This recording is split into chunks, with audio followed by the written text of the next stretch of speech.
స్నేహితుడంటే చచ్చే వరకు చేయి వీడని వాడంటారు.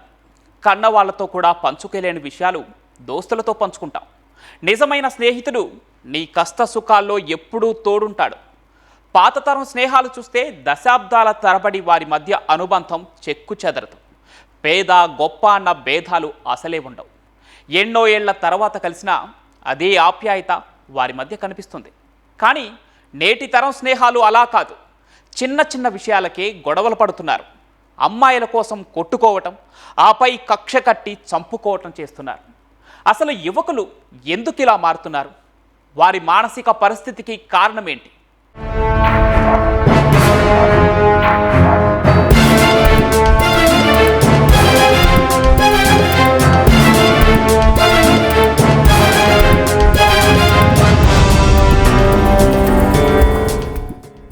ప్రాణ స్నేహితులు అంటే ప్రాణాలు తీసేవారన్నంతగా అర్థాలు మారిపోతున్నాయి. ఒకప్పుడు స్నేహం కోసం ప్రాణాలిచ్చిన వాళ్లను చూశాం, కానీ నేడు స్నేహితుల ప్రాణాలు తోడేస్తున్నారు. చిన్న చిన్న విషయాలకే కక్షగట్టి రక్తం కళ్ళ చూస్తున్నారు.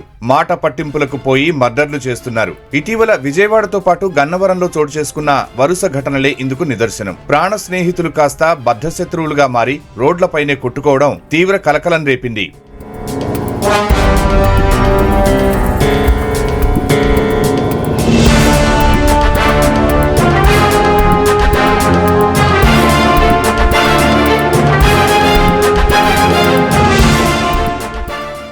విజయవాడ పట్టమటకు చెందిన రోహిత్, ఓం మంచి స్నేహితులు. బాగా కలిసిమెలిసి తిరిగారు.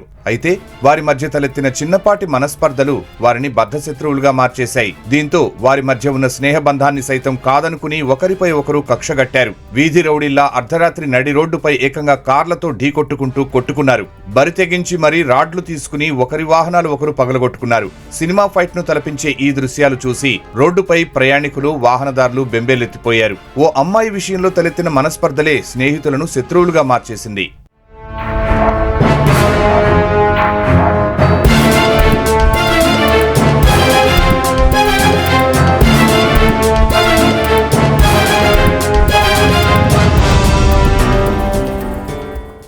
కృష్ణా జిల్లా గన్నవరంలోనూ ఇద్దరు యువకులు మద్యం మత్తులో గొడవ పడ్డారు. కత్తులతో పొడుచుకోవడంతో ఒకరు మృతి చెందారు. కంకిపాడు మండలం వేల్పూరుకు చెందిన పామర్తి హేమకుమార్ గన్నవరం మండలం అల్లాపురంలోని బంధువుల ఇంటికి తరచూ వస్తూ పోతుంటాడు. ఈ క్రమంలో అదే గ్రామానికి చెందిన వెల్లివెల జయంత్తో స్నేహం ఏర్పడింది. ఇద్దరు గంజాయి సేవించేవారు. అయితే ఇద్దరి మధ్య 4 నెలల క్రితం మనస్పర్ధలు తలెత్తాయి. ఈ క్రమంలో క్రికెట్ ఆడే ప్రాంతంలో ఇద్దరు ఒకరికొకరు ఎదురుపడ్డారు. ఆవేశం పట్టలేక పరస్పరం దాడులకు దిగారు. తోటి యువకులు ఇద్దరిని విడదీసి పంపించేశారు. దీంతో కక్షగట్టిన జయంత్ హేమకుమార్ ను ఎలాగైనా అంతమొందించాలని నిర్ణయించుకున్నాడు. రోజు గంజాయి సేవించే ప్రాంతానికి వస్తాడని తెలుసుకుని అక్కడికి వెళ్లి కత్తితో దాడి చేసి చంపేశాడు.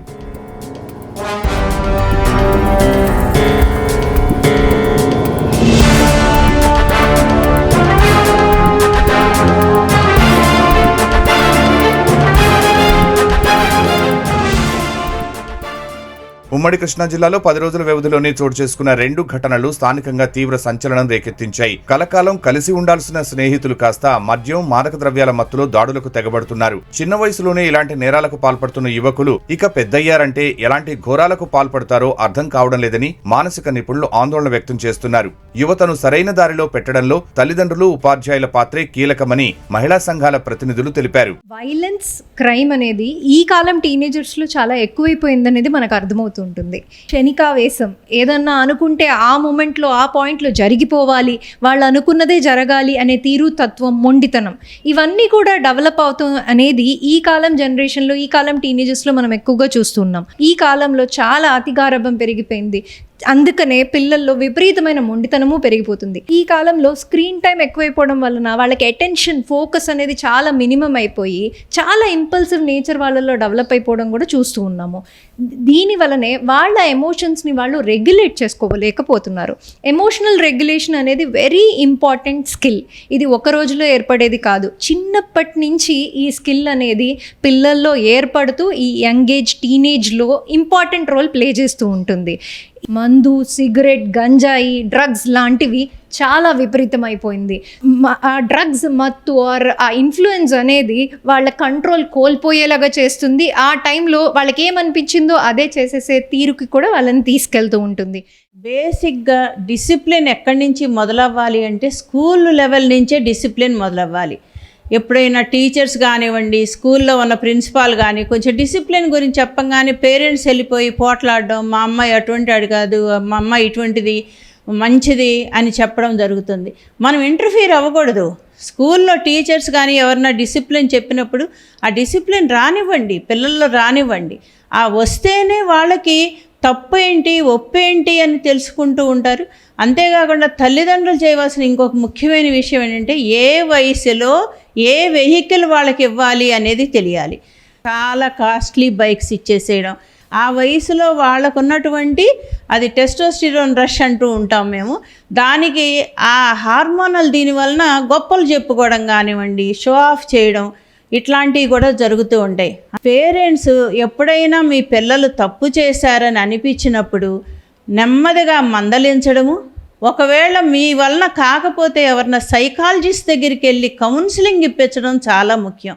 పిల్లల ప్రవర్తనపై తల్లిదండ్రులు ఓ కన్నేసుంచాలని పోలీసులు హెచ్చరిస్తున్నారు. వారేం చేస్తున్నారు, ఎవరితో ఉంటున్నారు, స్నేహితులతో ఎందుకు మాట్లాడటం లేదనే విషయాలు ఎప్పటికప్పుడు ఆరా తీయాలని సూచిస్తున్నారు.